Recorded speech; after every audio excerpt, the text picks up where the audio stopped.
Single bench کا جو فیصلہ تھا وہ ڈویژن بینچ میں چیلنج کر دیا گیا ہے۔ چیف کمشنر اسلام آباد نے سنگل بینچ کے جسٹس سردار اعجاز اسحاق خان کے فیصلے کے خلاف انٹر کورٹ اپیل دائر کر دی ہے۔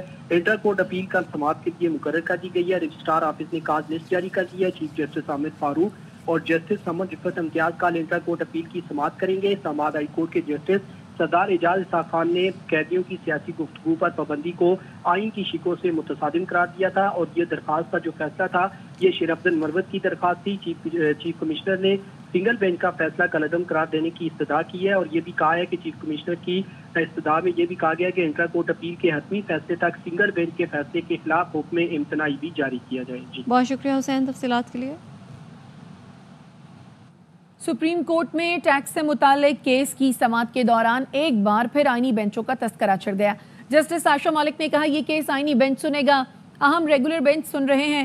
جسٹس منصور علی شاہ نے ریمارکس دیے اس وقت کوئی آئینی بینچ نہیں تو یہ جو غیر آئینی بینچ بیٹھا ہے اس کا کیا کرنا ہے؟ جب تک آئینی بینچ نہیں بیٹھے گا کیا ہم غیر آئینی ہیں؟ اب یہ سوال سامنے آیا ہے کیس ریگولر بینچ سنے گا یا آئینی بینچ؟ اگر ہم کیس کا فیصلہ کر بھی دیتے ہیں تو کیا ہوگا؟ چلے ہم خود فیصلہ کر دیتے ہیں تو ہمیں کون روکنے والا ہے؟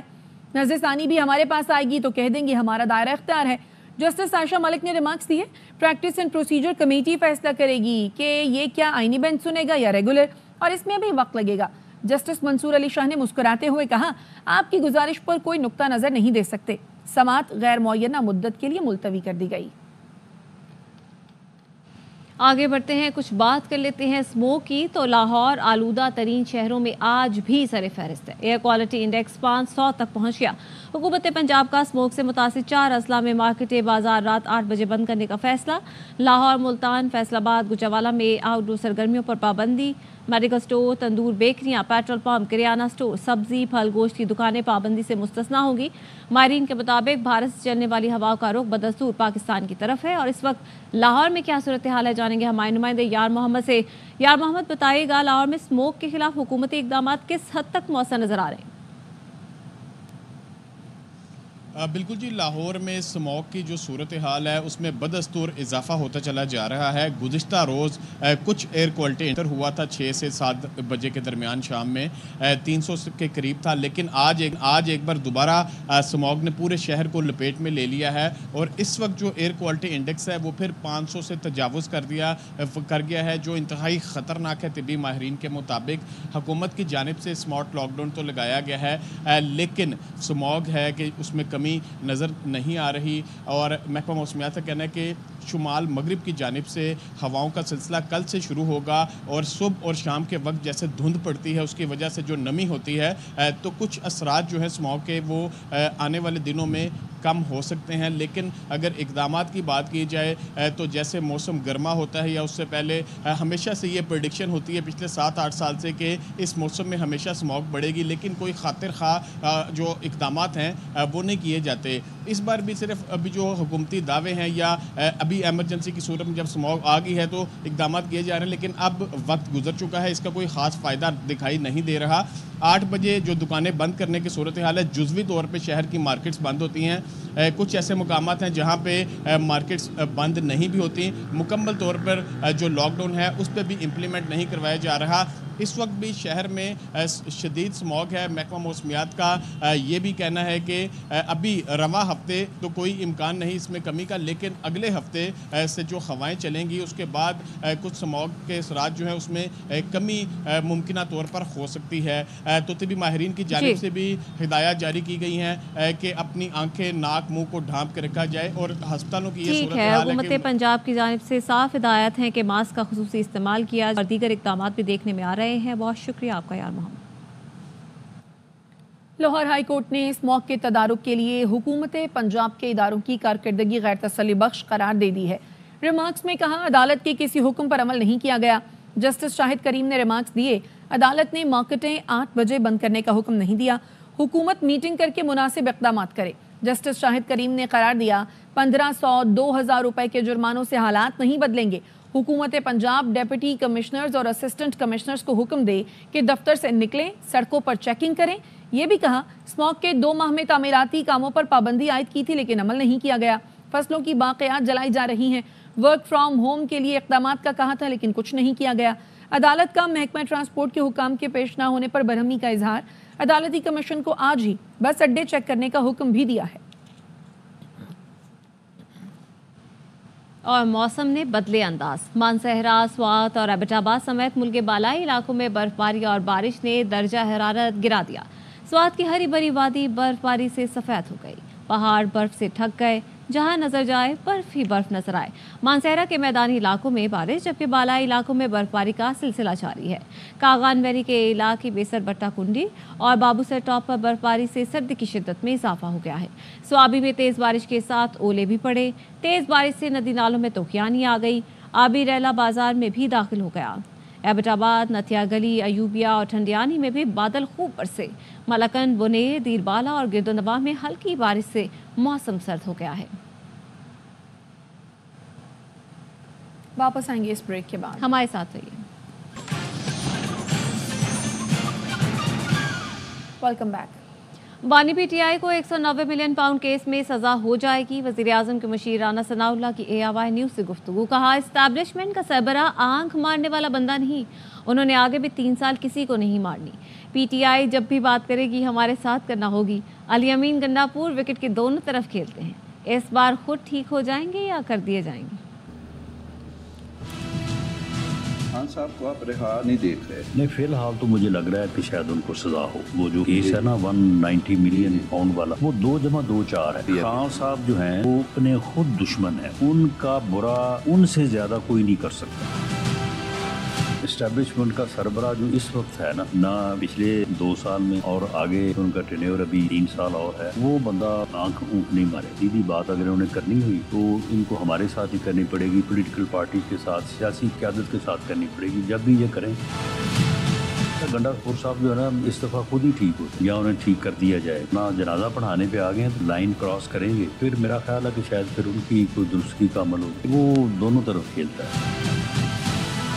میاں صاحب نے آپ کی کچھ ماہ پہلے ڈیوٹی لگائی تھی، یہی مذاکرات سیاسی آپ بڑی خاموشی سے کرتے رہے، وہ کیا چل رہے ہیں؟ وہ چلتے رہے۔ پی ٹی آئی کے لوگوں کے ساتھ بھی ہمارا عزت احترام کا، اور ان سے ابھی آپ کی کچھ ملاقاتیں ہوئی ہیں؟ بس یہ بات بتانے کی ضرورت نہیں ہے۔ اور آپ کو لگتا ہے کہ وہ آپ کے پوائنٹ پہ آ رہے ہیں؟ آنا پڑے گا، سیاسی مسائل کا حل سیاسی طور پہ ہی ہو۔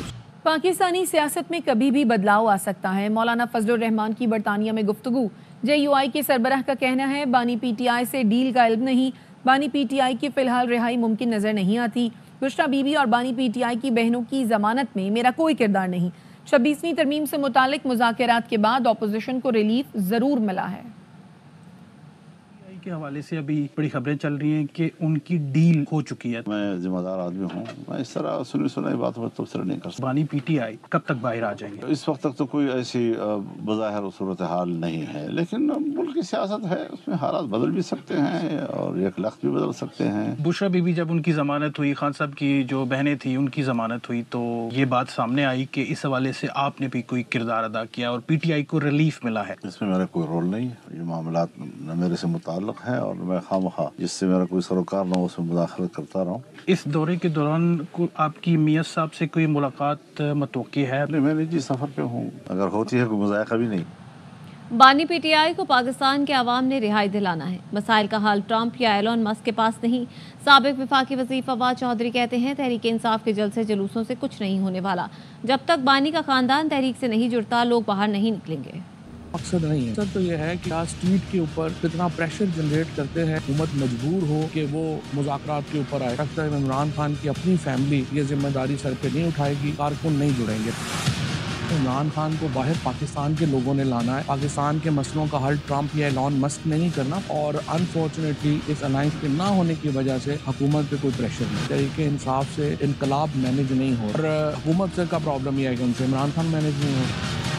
ہمیں بتایا جائے کہ مریم نواز جب جنیوا ہے، کس نے اس کے پیسے دیے؟ لوگ وہاں پہ پارٹی کر رہے ہیں، اس کے ایکسپینسز کون اٹھا رہے ہیں؟ ڈیل ہوگی نہ کوئی ڈھیل ملے گی، انتخابات بھی اپنے وقت پر ہوں گے۔ لیگی رہنما رانا مشہود کا پیغام، کہا 9 مئی والوں نے کبھی فلسطین کے لیے آواز نہیں اٹھائی لیکن جلسے میں امریکی پرچم لہرا دیا۔ ہم نے فضائی کے ساتھ سیاسی آلودگی کے خاتمے کا آغاز کر دیا۔